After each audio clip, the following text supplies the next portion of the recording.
Honorable members, my attention has been drawn to the request by the Minister for Youth and Sports to make a statement on the recent performance of our Black Stars at the World Cup, and so I will grant him permission to do so now.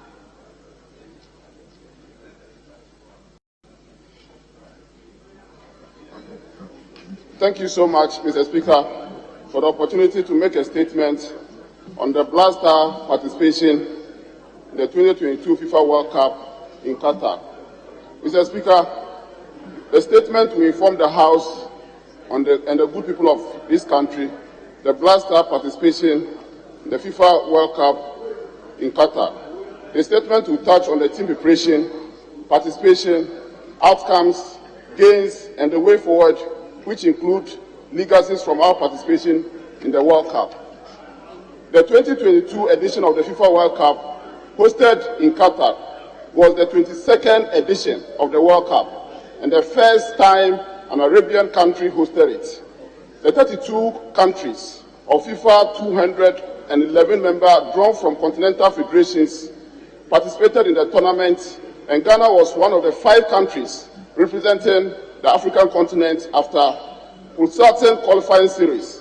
Mr. Speaker, the Qatar 2022 FIFA World Cup marked Ghana's 4th participation in the World Cup, having participated in the 2006, 2010, and 2014 edition in Germany, South Africa, and Brazil, respectively. Ghana went into the World Cup, FIFA 2022 World Cup, with the following objective: to better our high standards set at the previous World Cup appearance. Ghana qualified for the second round during the Black Star maiden appearance in 2006, and also reached quarterfinals in the 2010 edition in South Africa. The main objective was therefore to emulate these great feats and also better it. And to you, Mr. Speaker, to use the World Cup as a platform to market the tourism potential of our country through the Visit Ghana initiative. 3, to use the World Cup as a global platform to market the God-given football talent our country is blessed with, and to create more opportunity for Ghanaian footballers and clubs. 4, to use our qualification and participation in the World Cup to revive corporate and investor confidence in football ecosystem, and to use our participation in the World Cup to rekindle national unity and the spirit of patriotism. Mr. Speaker, to achieve the above objective, especially the objective to better our remarkable quarterfinals record at the World Cup, there was the need to ensure adequate preparation for the team and also mobilize resources to complement government expenditure on the team and other related expenses. In accordance with the government white paper on the Jemafe Commission report, which investigated Ghana's participation at the Brazil 2014 World Cup, the Ministry of Youth and Sports decided to facilitate for Ghanaian fans to be able to travel to Qatar to support the Black Star through private and corporate support. Therefore, the ministry fundraising drive was focused in appealing to corporate Ghana to donate holistically towards the campaign in order to able to send Ghanaian supporters to the team. The Ministry of Youth and Sports formed a fundraising committee chaired by my able Deputy Minister, with membership including the Deputy Ministers from Lands and Natural Resources, Energy, and the Ministry of Finance. Mr. Speaker, the President's personal intervention also helped in our fundraising drive. A number of corporate organizations came on board to support the Black Star, and this includes MTN Ghana, KGL Foundation, Goldface Ghana Limited, and among others. To support realize the fundraising campaign contributed immensely towards complementing government's expenditure towards the World Cup campaign. Following the confirmation of Coach Otuado as the next head coach of the team of the World Cup, the Ministry of Youth and Sports offered the coach and the technical team all the needed support to aid their work. Part of this was the ministry's support of the proposal to beef up the technical team with a blend of local and foreign experts for the World Cup. In view of this, experienced tactician Chris Hughton, along other two Ghanaian coaches, Didi Dramani and George Boateng, were appointed to assist our head coach Otuado. Also, the ministry supported the GFA proposal to appoint 4 Ghanaian local coaches, namely Prosper Ogun, Ibrahim Tanko, Samuel Boadu, and Ignatius Fosu, were also appointed to provide support services to the technical team. Other technical personnel for medical, video analysts, physical training were also appointed. Team preparation. Mr. Speaker, Ghana team preparation for the World Cup began right after the qualification, with a number of technical teams traveling around various leagues in Europe to monitor Ghanaian players born in Ghana and abroad to Ghanaian parents. As a result of this, a number of players born abroad to Ghanaian parents declared their interest to switch their allegiance and nationality to play for the Black Stars. This gave the technical team a broad scope as they monitored Ghanaian players ahead of the World Cup. Some of these players switched their nationality and ended their self-imposed ban from the national team and were eventually called into the World Cup squad. Friendly matches, Mr. Speaker. Part of Ghana preparation were 2 international friendly matches between the Black Stars and Brazil and Nicaragua. The Black Stars faced Brazil in France in September 2022 and lost 3-0, and the Black Stars made amends in a few days later in Spain, defeating Nicaragua 1-0 in another international friendly match. Pre-tournament camp in Abu Dhabi. Prior to the pre-tournament camp in Abu Dhabi, the head coach of the Black Stars named a provisional 55-man squad, which the final squad was 26 players were selected. With all the major European leagues halting their league a week to the World Cup to pave way for the tournament, the Black Stars officially began their pre-tournament preparation in Abu Dhabi, UAE. Immediately after the break, the European League with the 26 players selected for the World Cup. As part of the final phase preparation for the Black Stars played its final friendly match against Switzerland in Abu Dhabi on November 17, 2022, before departing to Qatar. The Black Stars won the match 2-0 against their Switzerland counterparts.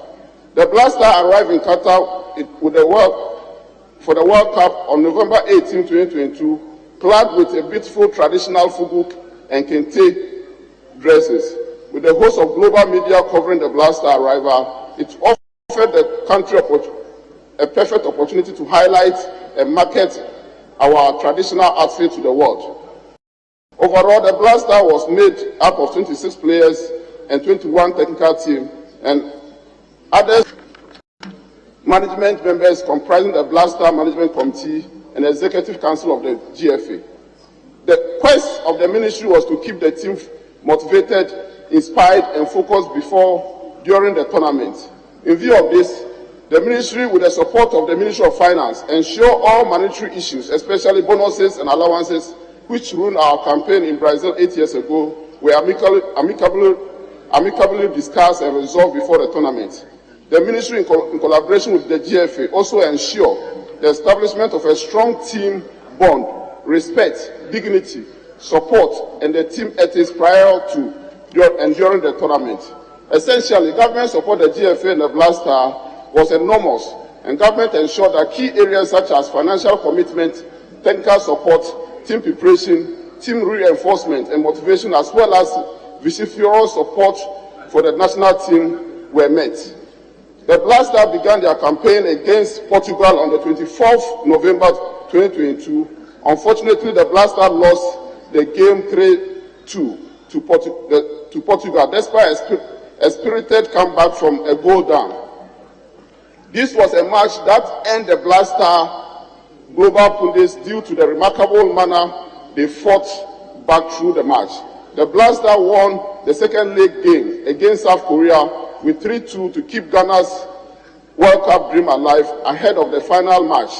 This was another difficult match for the Black Stars, but we emerged winners after surviving a scare from the South Koreans, who came from 2-goal down to 2-2 level. The Ghana required at least a point to advance to the next stage of the competition in the Black Star final group match against Uruguay. But unfortunately, Mr. Speaker, the Black Star lost 2-0. At the end of the group stage, the Black Star bowed out of the competition as our only win against South Korea, which gave us 3 points, was not enough to ensure our qualification to the next stage of the tournament. Mr. Speaker, benefits of Qatar to our country. In spite of the Ghana's disappointing inability to qualify from the group stage to the next round of the tournament, participating in the World Cup without doubt gave Ghana intangible benefits, as it did in all participating countries. Some of the benefits, Mr. Speaker, are as follows.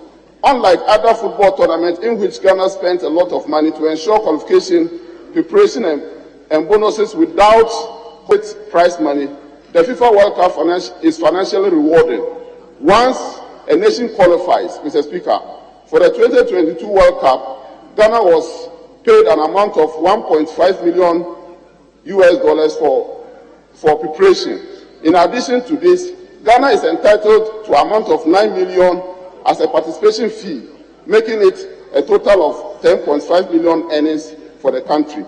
Considering the investment government have made in the team from qualifying stage, preparation, allowances, bonuses for players and officials, such return in prize money is a welcome relief and to at least recoup part of the investment, which will aid government's continuous responsibility towards all sporting development in the country. Pride of participation. Ghana was among the 32 countries out of which FIFA member country which qualified for the World Cup. Having missed the 2018 edition in Russia, it was extremely important for the country to qualify for this edition and make amends which eluded us. Tourism and investment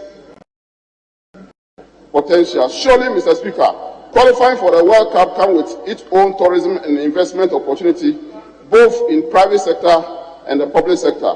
Following our qualification, the Ministry of Youth and Sports, as one of the major stakeholders of the World Cup, took advantage of our qualification to initiate investment and support discussion with our Qatari sports organization.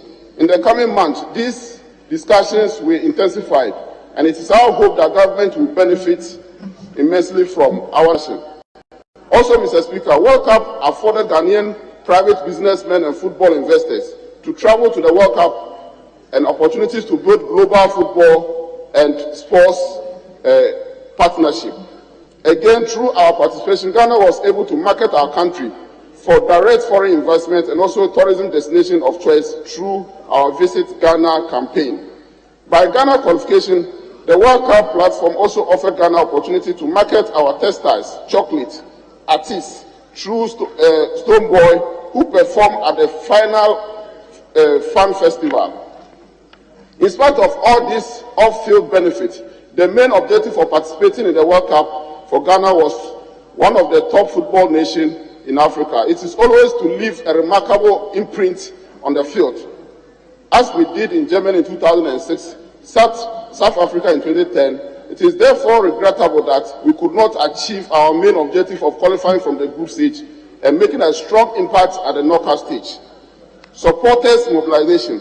In line with government's white paper on the Jemafe Commission report, government decided to solicit support from private organizations in order to support football fans to travel to Qatar and support the Black Stars. From this initiative, some Ghanaian fans were supported to Qatar by the Ministry of Youth and Sports to complement government funds and ensure strong support for the Black Stars. The ministry collaborated with the Ghanaian embassy in Qatar and mobilized about 1,000 Ghanaians and other African nationals based in Qatar to support the team. These funds were offered free match tickets by the ministry as well as paraphernalia in the Ghanaian colors. Technical vacancy. The head coach of the Black Star, who was contracted for the World Cup following Ghana exit, Coach Otuado announced his decision not to continue as a Black Star coach. This has led to vacancy ahead of our assignment by the Black Star in 2023. The Ministry of Youth and Sports and the GFA have already commenced discussion in appointing a new technical team for the Black Star with a view of transforming the national team. Mr. Speaker, budget. Mr. Speaker, you may recall that prior to Ghana's participation to the World Cup, I informed this House that our estimated budget at the group stage was $8,166,200 United States dollars. Out of this estimated budget, Mr. Speaker, our total expenditure for the group stage participation amounted to $5,171,840 United States dollars. These expenditures covered appearance fee, per diem, flight arrangements, medicals, equipment, logistics, and hospitality. Mr. Speaker, the reason for the surplus of $3 million after our exit from the group stage is as a result of the ministry's prudent management of resources, as well as the ministry's decision to negotiate on qualification bonus for the next round instead of paying winning bonus per match. What this means is that in spite of our Black Star defeating South Korea in our second group match, we did not pay any winning bonuses to that win. However, we would have paid qualification bonus to the team had they been able to progress from the group stage of the World Cup, regardless of the results of our matches, the group matches. Mr. Speaker, we have adopted is aim at motivating the team to go all out and progress from one stage of a competition to the other, and also to ensure prudent management of resources. Mr. Speaker, even though we have not been very happy for the Black Star progress for us to pay the qualification bonus, these measures have also saved the nation some money, which will go back to continual support of sports development. Way forward, Mr. Speaker, the Black Star recent participation in the two major tournaments have not yielded the desired on-pitch results, notwithstanding the enormous investment of government continues to make in the team. This calls for drastic measures, especially in the handling of the team, to ensure that, as a nation, we halt the dwindling fortune of our national team. Despite our disappointing exit from the group stage of the World Cup, one positive is that the young team gave our nation a glimmer of hope that the team can go places if we learn from our mistakes and correct the wrongs. The Ministry of Youth and Sports therefore intends to lead a national dialogue of all stakeholders to come out with a modern and inclusive way of managing our national team. This is extremely important in order to complete and win confidence of Ghanaians, especially the managerial process of our national team. World Cup Legacy Project, in line with the vision of the host country, Qatar, to create and sustain a first of its kind Qatar 2022 Legacy Project across the world. The Ministry of Youth and Sports is committed to the Qatar 2022 Legacy Project. The Ministry has already commenced discussion with the Qatari authority to collaborate with them to mutually beneficial relationship towards their Qatar 2022 Legacy Project, which they are planning across the world. On our own, the Ministry will soon launch our version of the Qatar 2022 Legacy Project, which will see us collaborate with private sector to build basic and much-needed sports infrastructure, such as football pitches, boxing gyms, basket courts, tennis courts, volleyball courts, in other universities and schools to enhance community and schools and sports This project will be named 2022 World Cup Legacy Project. The idea is to ensure that our participation in the World Cup will bring visible and long-lasting benefits not only to football but other sports across board. In conclusion, Mr. Speaker, I have to once again express the Ministry's disappointment, which reflects the mood of Ghanaian people, for the inability of the Black Stars across to progress from the group stage to the next round, as well as we look forward. Mr. Speaker, all government, parliament, corporate Ghana, and the good people of Ghana did our best in support of our national team. And I believe the team, on the second account of what we saw, also gave off their best. Unfortunately, it wasn't the best to see us through to the next stage. As I have often said, we must learn from our mistakes to ensure a brighter future of our national teams. It will begin with serious reforms, and government through the Ministry of Youth and Sports is committed in leading these reforms. Mr. Speaker, the Qatar 2020 was a test case for us as a nation, since it marked our first World Cup since the government white paper of January 2014 World Commission report. And I'm happy that with the support of stakeholders, issues which attracted negative global publicity in the country 8 years ago in Brazil were completely off, ensuring a serene, transparent World Cup process, facilitating private support for Ghanaian fans to travel to the World Cup, as well as recommended by the white paper, especially in the midst of difficult financial challenges, gave the ministry a great satisfaction. Mr. Speaker, let me use this opportunity once again to thank the President of the Republic, Nana Addo Dankwa Akufo-Addo, for his personal commitment to the World Cup project. I'm also grateful to you, Mr. Speaker, and the entire members of this House for your immense support before, during the tournament. Finally, Mr. Speaker, government is grateful to all Ghanaians for the united and patriotic manner we all came together as a nation to support the national team, our Black Stars. Indeed, football unites, and just as we envisaged, the World Cup and the Black Stars brought us together. Thank you so much, Mr. Speaker.